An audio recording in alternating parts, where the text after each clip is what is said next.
Some people think little girls should be seen and not heard. I did an article, I think it might have really been the first article on women in rock. And I remember how I started it, although I haven't got a copy of it or anything, but it was like, you walk into the venue and on the stage you see a person with long hair flailing around as they attack their guitar. You approach the stage and it's a woman! Women in the music business in 1979 were just laughed at. Producers just thought, oh, women, they can't play, and there was no respect. It was so boring all those years where there was only blokes in bands, also full of themselves, boy, or should I say girl. I mean, the Spice Girls was sort of jokey mutation of it, made to cash money, cashing money on the idea of free-spirited females. Fuck off, girl power my ass. I hated school, and so I thought, what can I do? I went to art school. I got in when I was 16, a bit young, and I did 2 years at St Albans. So when I was about 17, it was Halloween, and it was great. We were all dressing up and so on, and this band gate crashed, and it turns out they were called the Sex Pistols. And we thought, well, the singer looks like a bit of a poser. He was wearing this sort of big mohair jumper, and he had his hair cut really badly. And as by coincidence, I had an accident with henna and peroxide, and so I had my sort of like day glow orange hair, like that orange on that dish. It's like this. My hair was literally like that, a bit like a rug, and I had to cut it off. So I had this dreadful haircut that I'd done, and they had the same haircut, so it was like a bit of synchronicity, and that was it. I just seemed to fit right in. I was wearing a pair of ice skating boots. I'd taken the skates off, and an old lady's salmon pink corset, and it wasn't meant to be sexy, it was just a joke, I didn't want to be sexy or anything, and sort of holy tights and a bit of a dustbin bag and 2 holsters with guns. So I sort of just fitted right in, and I remember John said, what's your name? He said, Johnny Rotten. I just laughed. I thought everything was funny. And they played really badly, like all these 60s songs. I'm Not Your Stepping Stone. We just took the piss out of them. We thought they were a joke, because this was around Halloween in 1975 at St Albans. So after seeing the Slits' first show, I called them up the next day, and then we arranged to meet, and I brought my guitar round to some rehearsal place where they all were, but the guitarist wasn't there. I think she was away, actually. And I remember back-combing everyone's hair. We all back-combed our hair that day, like the New York Dolls, and we sort of looked like a band. Straight away we looked like a band, and I think we played one song together. I showed them my only one song, and together we kind of made it sound like something, and it was just instant musical gelling, and I hadn't had that with the Flowers of Romance. I hadn't had that with anyone else I'd played with. I want to say something through lyrics, so I wrote Shoplifting, which I was very good at, by the way, and what else? Number One Enemy. Okay, that shows that anger there, I'm not gonna listen to you and carry knives and chains. Not that I really did, to be honest, and actually no, I had a flag knife, that's not true.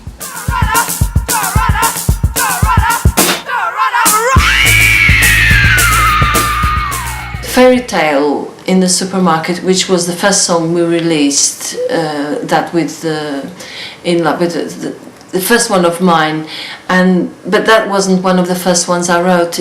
I wrote that after I watched a program about polystyrene and X-ray specs, and I kind of thought there was something that was said about the program, or it was because of the program, the whole thing. It was about her writing. I felt that her songs were like fairy tales in supermarkets, because they were a bit fairy tale-y, but it was all to do with consumerism and kind of everyday life.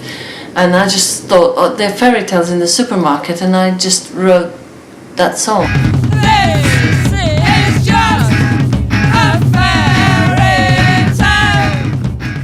So So 3 things happened really to bring me into the Slits. The first was seeing the Sex Pistols, their first gig at Chelsea Art School.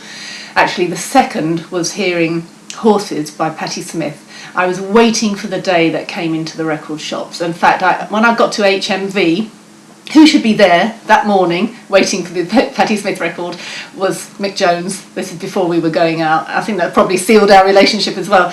And we went in and we both bought Horses by Patti Smith, came home, put it on, and my God, I've been waiting all my life to hear this sound.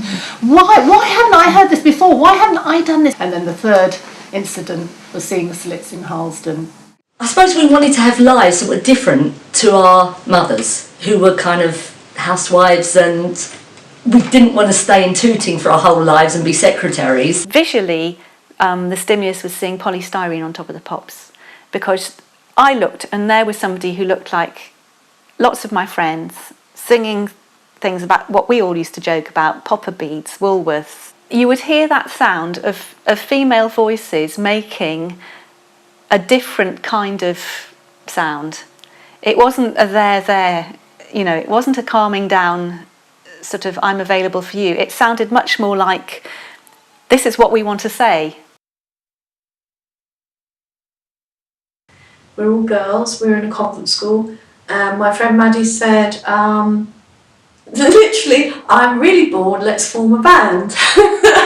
So we all looked at each other and we said, yeah, let's do it. I was really taken by this girl who was at the time, I believe 15. Ari was 15. This Nora with her cashmere, like fluffy sweaters, pink and bright peroxide hair, you know, like, and she was the mom, older, much, you know, older than us. And there's this 15-year-old girl, and she's having a temper tantrum, throwing herself on the floor. F you, F this to the mother. And I'm like, I never seen anything like that. I mean, like, wow. And I'm thinking, okay, I have a little background on, you know, from seeing the one-on-oneers. I know to have a front person, you have to be not care about what, you know, like, and then think, putting it in terms of punk. Now I want to have a band. So I think she would be perfect to work with. I mean, how would I get to that? But I put the two together and I say, you know, you have someone that doesn't care, you know, that would be great as a front person. And I wanted to play the drums. It started with wanting to be in a band more than wanting to play the drums. I don't think really when I bought the bass, I really seriously thought I was going to end up in a band.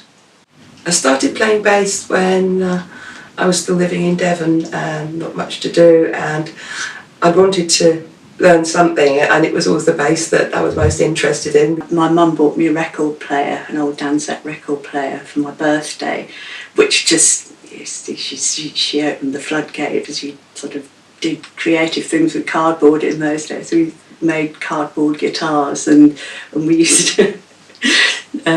to mime along to Beatles records and anything that was, you know, available at the time.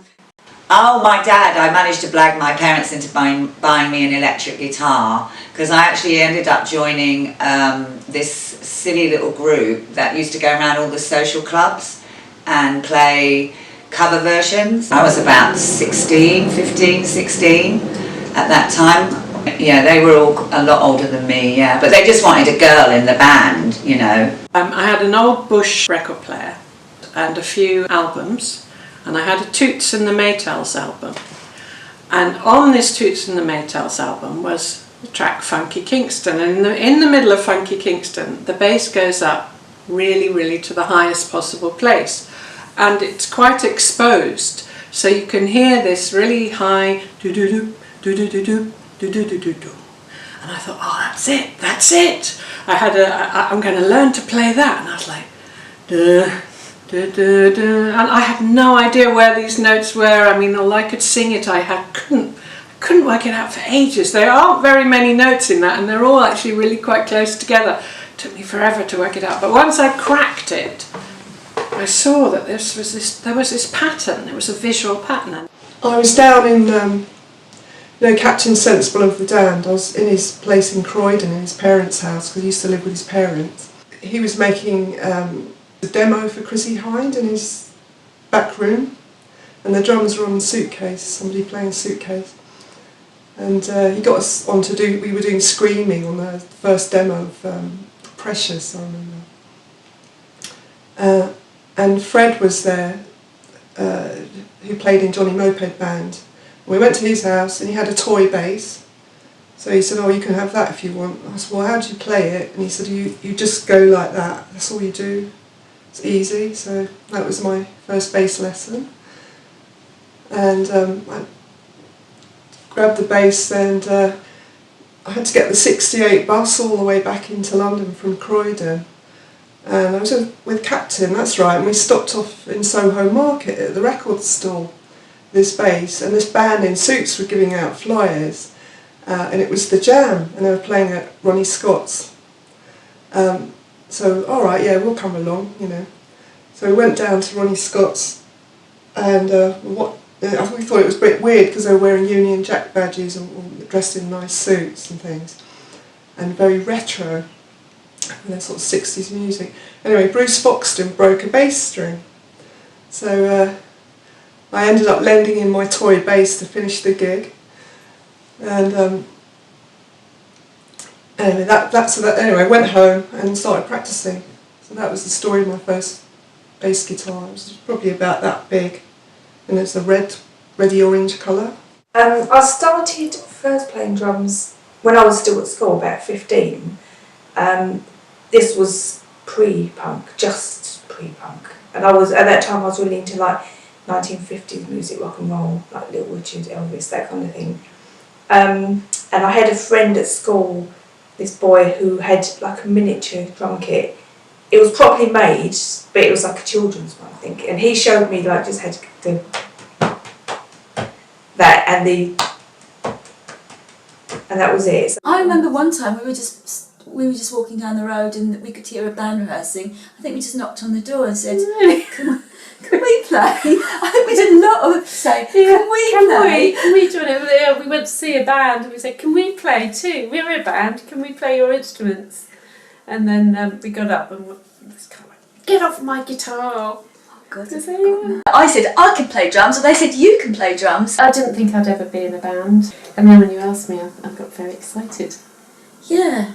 I don't think it took guts. I don't think any of us ever thought, oh, we're girls, this is going to be like a big thing to do. I don't think that was an issue. It wasn't an issue. Paul Cook came in and needed some money. I said, well, you know, sell something. And he said, well, I've got a drum kit. So I said, well, I'll buy that off you, because I thought I'd give it to my brothers who were musicians. And I was living in a squat at the time with Kate from the Modettes, before the Modettes this was, and I set up the drums in the basement there and started playing them. And Paul used to come in and show me what to do. Steve would come and play guitar. The drummer was in the squat. He used to come and play guitar with me. So I learnt well, you know, but very quickly. And within about 3 months, Kate and I had put a band together. We got Jane. She knew Jane from the previous thing, and then Jane brought in Ramona. So that was that. I've been teaching myself to play bass from deep dub reggae records, and loved it. And then Richard Dudatsky came up and said, oh, you can play bass. I said, yeah, I think so. Never played with anybody before. So I went to rehearsal and they gave me a bass, and they had this song which the progression was do do do do do. So I went boop ba ba boop ba ba boop ba ba boop ba ba boop boop ba, and they looked at me shocked. You can play? Well, yeah. Is that playing? Great. So I'm starting to play the drums, and they started yelling, like screaming like there's no tomorrow, and I'm playing it like there's no tomorrow. But guess what happened? I hit the drum set, and the drum set just flies away. So what do I have to do? I hit it, grab it, bring it back, hit it, grab it, bring it back. It was like an aerobic exercise. In the midst of it, then Ari starts yelling at me that it's offbeat. Well, I can't hear. I only hear like her yelling. I mean, I didn't know that there was a beat or we're supposed to have a beat or anything. I just take that she is like concentrating on a minor detail. So I didn't realise that when you go 1, 2, 3, 4, you're counting in not only for people to all come in at the same time, but also you're counting the speed I just thought that's something you shouted at the beginning of a song. It's something with us. It was always come the same way for ages. So I was the counter, so I just used to go, what do they want? And then we'd all, you know, try and start at the same time. No thought to all starting at the same time, but we'd all, you know, what do they want? And end, and then look round, and Palm Olive would probably be just finishing, and then someone else had a few more drinks. And that's what the tour was like. I never learned to play my keyboard. I think Kath, or somebody who's slightly more musical, had stickers on it with notes on it, like C, A, D, whatever, little stickers on each of the keys, and we'd write songs and it would be like C, C, C, C, C, A, D, and I played with one finger like that, and I couldn't really do kind of anything else. I can't to this day. I couldn't play a musical instrument. My life depended on it. One of the key aspects of punk, as you know, that's often associated with it, is the whole DIY aspect, do it yourself. And you know, for example, Paul Simonon of the Clash had barely picked up a bass before he did his first gig. But in the case of the women around, it was even more so, because you know, most of us hadn't had access to instruments. It was so much more a boys' thing. You know, we'd been more, you know, traditionally cooking or something like that, and so it was a bold move when, you know, we picked up guitars and so on, and so we had even less background than them because they'd been probably mucking around since they were younger. So there was quite a lot of learning on the job, and partly because of that, some new approaches to the instruments. The worst bit was walking into the music shop. You know, they were scarily full of musos playing solos, 100 notes a second. And so when I went into the shop, I didn't want to try the bass out. I just grabbed the cheapest one, said I'll take it, and ran off home with it. So fairly soon I dismantled the bass and sprayed it sparkly blue with some car spray paint that I bought in the local DIY shop. The thing about the Transcendent 2000 synthesizer was you had to send away for it, and it came in a big box in pieces, and then it had to be assembled. And it's funny, people laughed a bit at the time, but they're actually collector's items now. I wish I'd kept mine. We had no money, so we had at that point got a rather large bass amp, because we'd adopted a bass player called Scylla at that point, who was a bit odd, and so we got this amp that we used to store in our flat, and it was quite a big kind of bass cabinet, and we used to carry it on, I think, the 53 bus from Gorton. Heard about a rehearsal studio in Croydon, and again we had to walk miles with our equipment and take it on the 68 bus. You know, they had the luggage compartment under the stairs, so we'd have to stuff it in there, then sit for like an hour or so on this bus going right the way through London from, you know, Highbury. And I think we even had to change buses that get the 68 from Camden. It went all the way. We do crazy things like that. And I knew Marco, who did the Banshees' first gig on guitar, later in Adamant. And he said, oh, we've got a place in Rotherhithe. So one day we took all our gear to Rotherhithe, and he was nowhere to be seen, you know, just that was the sort of thing that used to happen.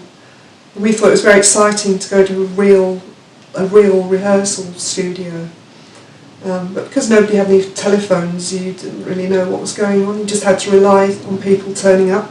We only had one amplifier, which was some kind of little practice amp.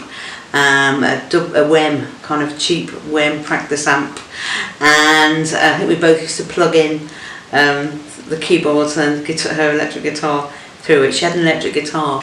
We didn't have transport at the time. We went down, when we did our first gig, we had a couple of shopping trolleys, and we got our parents to help us, and we wheeled our equipment along the pavement down to the local youth club. We weren't in the bedsit, sort of hitting cardboard boxes and just and playing our instruments sort of acoustically, so to speak. We had the great privilege of using APF's room in Blair Street, which is in Edinburgh, the centre of Edinburgh, and it was where they were excavating the old caverns and storage rooms underneath the Royal Mile.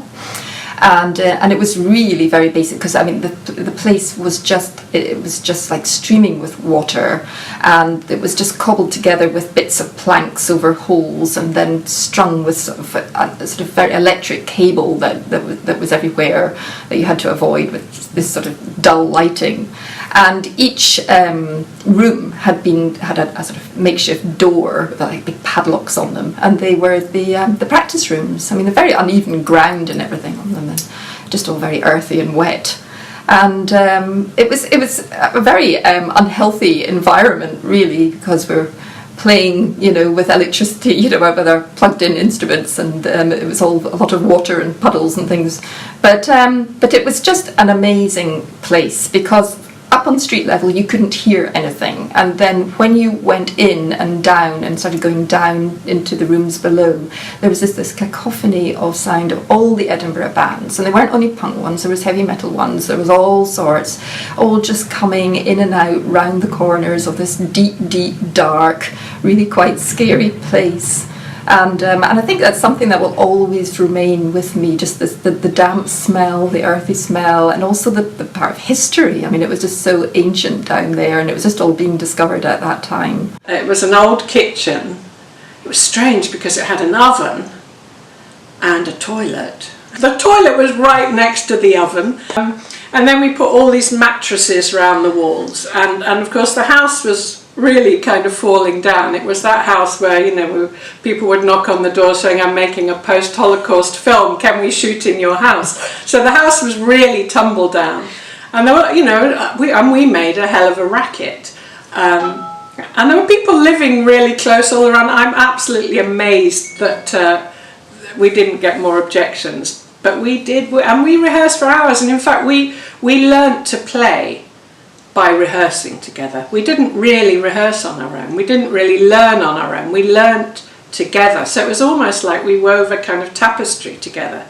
And it's funny because we rehearsed so bloody much. And one time we did this interview with the press, and they said, the Raincoats say they rehearse, as if to say, but you can't tell. They just had a little shed at the bottom of the garden, and we're talking about, I don't know, 8 foot by 4, I'm guessing. I mean, it was minute, so drums, guitar and bass, like this, and but that worked out fine. And then we moved on to the local pub, and they had a pigeon hut at the bottom of their garden, and it literally, it was full of pigeons, and sometimes it was empty, but you had pigeon poo everywhere. And so we rehearsed down there. Sometimes it would be in the house, but we had a few complaints from the neighbours. All the other bands around could play, so we did feel a bit self-conscious that we... Yeah, but they're actually very kind to us at first, weren't they? Yeah. They lent us stuff, showed us stuff. And then we let us rehearse in worked places. really, really hard, didn't we? We did. To learn to play our instruments. It wasn't a focus of ours. I've got to be really good at this instrument. We wanted to write good songs. Yeah, so we could play enough to. It was about the songs. Yeah. So we were still at school, so we basically would do our homework, and then at about 7:30, we'd, about 3 times a week, we'd rehearse in the front room, and we'd record ourselves on this little tinny tape recorder. So we'd rehearse, and we'd probably rehearse for maybe about 2 hours, and then we'd stop and we'd have Marmite sandwiches, and we would listen back to what we'd been playing, and sometimes laugh at it. Budgie was a big hero. He was a great drummer. Well, he's a great drummer, and Bruce Smith is, I think, the best drummer ever. So I was listening to a lot of pop group, Gang of Four, all that kind of edgy, offbeat stuff. That's the kind of thing I wanted to play.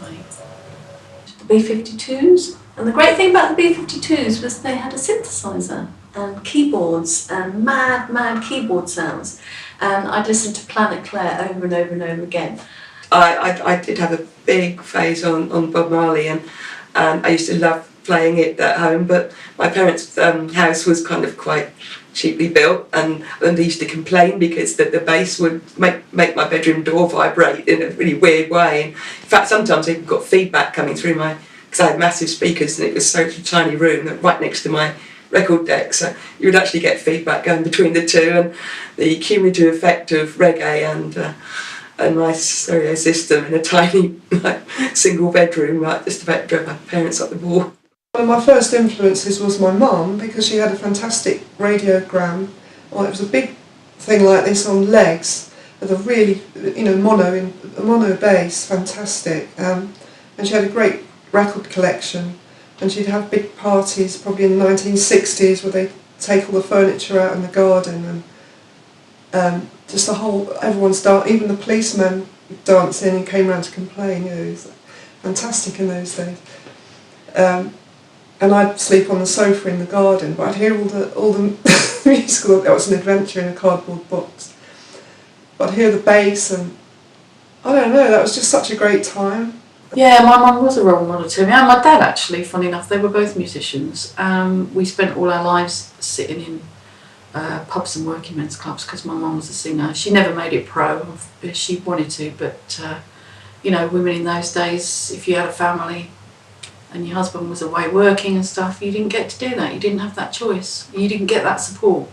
And we didn't ever make a big thing of it between us, me and Mum, but I know she was really proud that I'd done it, and she was so proud that I was out there being a singer and a drummer. They had this car park just next to the corn exchange. You could stand at the top.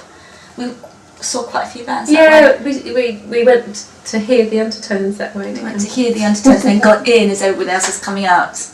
Yeah, so we got to speak to them. There were some racist punks, there was a lot of violence and all of that kind of thing, but it was worth the risk of fighting through that particular forest just to get to the prize of freedom, of doing what you wanted and expressing what you wanted to express the way you wanted to express it very loudly. Ways in which it was difficult. I think in the late 70s it was very tribal. Skinheads seemed to really dislike us. They seemed to be personally affronted by us. And I can remember a few occasions where we were chased down the road and they threw punches. They never had any qualms about hitting girls. I mean, it was just like fair play. You look weird, so we're just going to hit you. But I remember one really frightening time. We played at a pub in Kingston, and we drove all the way up. We were really excited. We went in a van, and we were so excited. It's our first London gig, da-di-da-di-da. And then we walked in the venue, and it was full of skinheads. So we thought, oh no. And we got on stage, and when things just go from bad to worse, and because the vibe was so intimidating, we started out of tune and we carried on out of tune, and it just got worse and worse, and I just couldn't find. And I was thinking, and our lead singer was going even more and more out of tune, and we weren't playing with each other. And so suddenly these bottles started hitting the stage, and then a few more bottles, and then like, get off, fuck off. So we had to wind that gig up quite quickly, and then afterwards the promoters just said, well, I'm not paying you because you were shit, or something like that. And then afterwards we walked out of the venue and we were going round to the van, and we had a few guys with us they were our roadies who were helping us. And then suddenly about 50 skinheads came charging round the corner, just yelling and shouting at the tops of their voices. And they started beating up everybody, Some of us kind of got into the van for safety. So we were in the van, and then they surrounded the van and they were pushing it and trying to rock it over, turn it on its side. And they only stopped when a police car came along. I mean, it was in near a block of flats. So someone obviously called the police, and then they all just ran. There was a gig we did at Birmingham Town Hall where the Angelic Upstarts were meant to play, and the UB40 and us were on the bill, but the Angelic Upstarts didn't turn up, and the whole audience was just skinheads. And when we went on, we just got everything thrown at us. Bins, gobbing, was awful. And I just like went to the front and was like, you missed. And it was really, yeah, but it was quite frightening. And the NF turned up, the National Front, and they caused a lot of trouble. And they I remember when everybody went away, they'd sprayed NF on the floor of the transport halls, and of course the people that hired it out were not happy at all. And I remember the promoter, who was just a bloke that just wanted to put on a nice local gig, and get the bands playing. I mean, he ended up sort of having to pay that off for a long time. It was we used to get a lot of mods turn up, which was fine. You get an audience, and then of course you'd get the Skins turn up, and the Skins caused a lot of problems. So what we did was we got one punk roadie and one skinhead roadie, and they both stood on the stage, so we had it covered. You might get beaten up, there's lots of stuff. I got attacked by teddy girls, I had to talk my way out of things, and constant crap like that going on. It was one gig and somebody threw water at me, or beer, a bottle. It was a bottle of beer, but I can't remember if it was full or empty, but I just felt this kind of danger thing. Sometimes when you're playing to an audience and somebody does something, you kind of feel that it's the whole audience, although that's totally wrong and that's totally unreal. It's that one person, but you just feel that it's the whole audience. And I just must have felt, what am I doing here? If they want to throw things at me, then why should I be playing here? And I just walked off stage. And I suppose I just felt that it was thrown at me, somebody hates me. There was one point where Gary Bushell, do you remember him? He wanted to get us in with the Oi music because it was kind of similar. And he basically wanted like a female Oi band. And we done one interview with him, and he just kept pushing it, and I was just really wanted to get away from that side of it. So that was quite difficult, which I didn't want to be in with that lot. I did get a pair of vinyl trousers from Sex, which turned out to be very practical because you could just wipe the gob off. The music press made it quite difficult because they just picked on me because I was female and extra criticism and sexist remarks, and people in other bands were fine, and the audiences, it's the journalists, strangely. I think it was just the drummer that really resented the attention I was getting, which I didn't like it either, so it made it really difficult. He would get cross if my picture was in a newspaper article or something. And I remember we did Top of the Pops, they'd give me my own dressing room, probably being that different sex, had my name with it, and he just ripped it off. All around us there was this kind of pervasive thing of, are you sure? Are you serious? Women aren't supposed to be doing this, and you're a bit shit, and all this kind of thing. And in a way, I had that anxiety about myself. I wasn't sure if I was supposed to be doing it, and I wasn't sure I was any good. But at the same time, there was this feistiness. I had these two voices going in my head. You're crap. You got to do it. Crap. There's no way I'm not going to do it. So it was. Myself made it difficult, society made it difficult, but also punk made it possible. Afterwards, I got a really nice precision bass.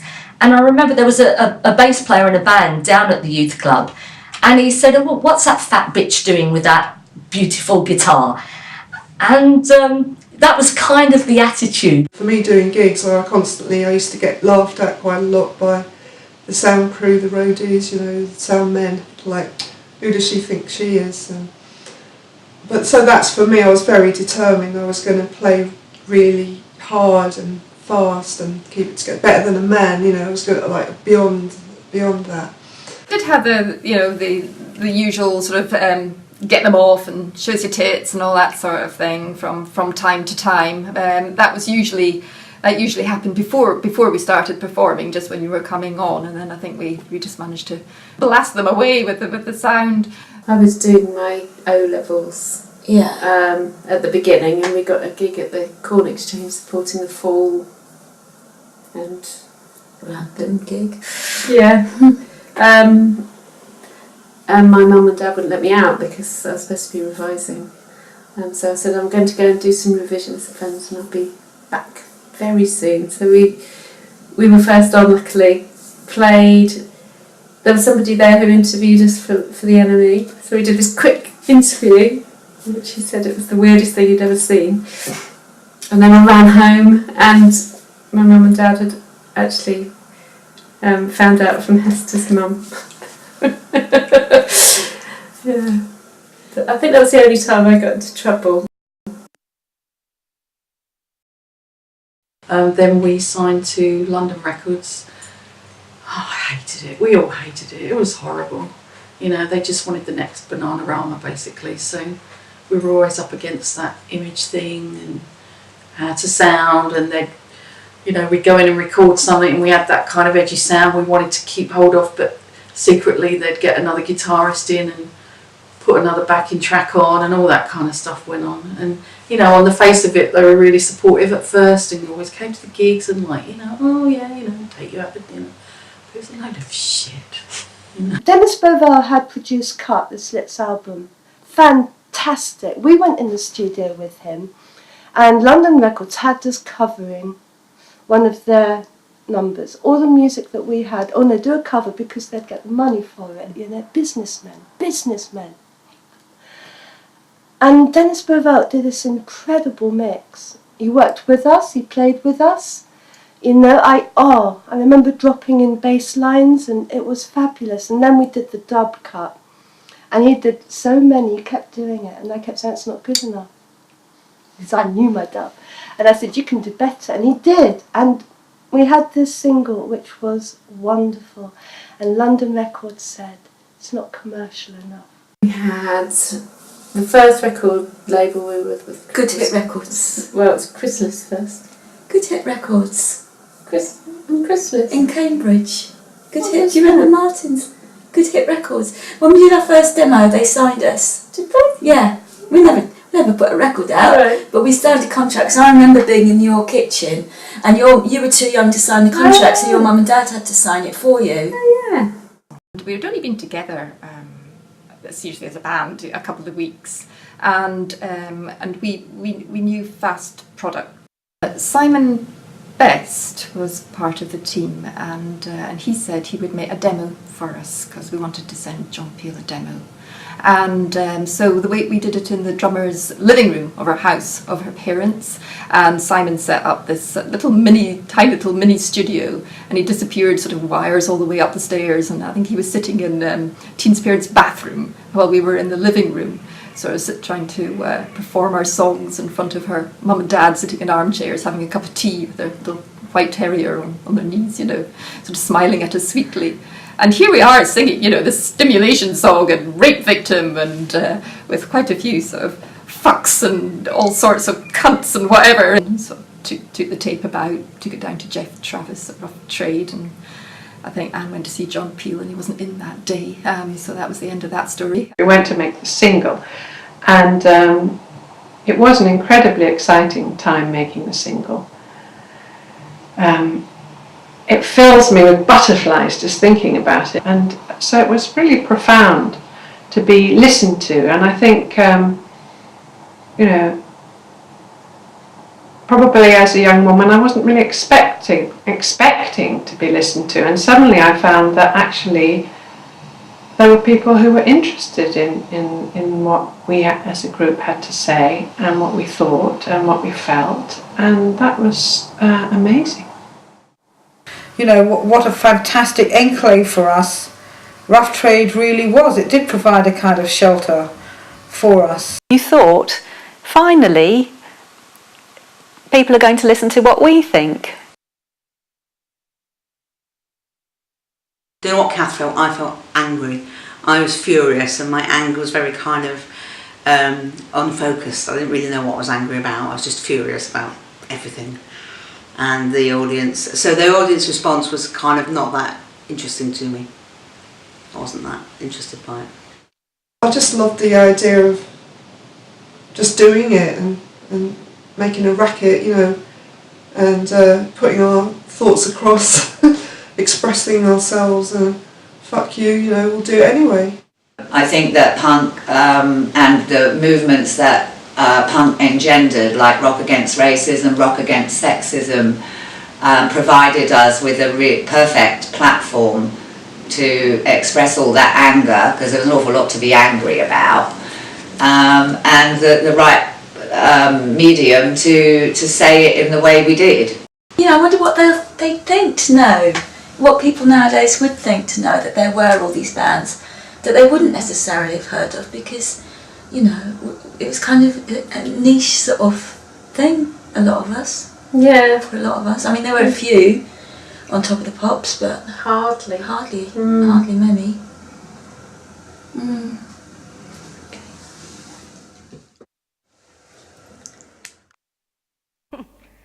Some people think little girls should be seen and not heard, but I think, oh, bondage, up yours! What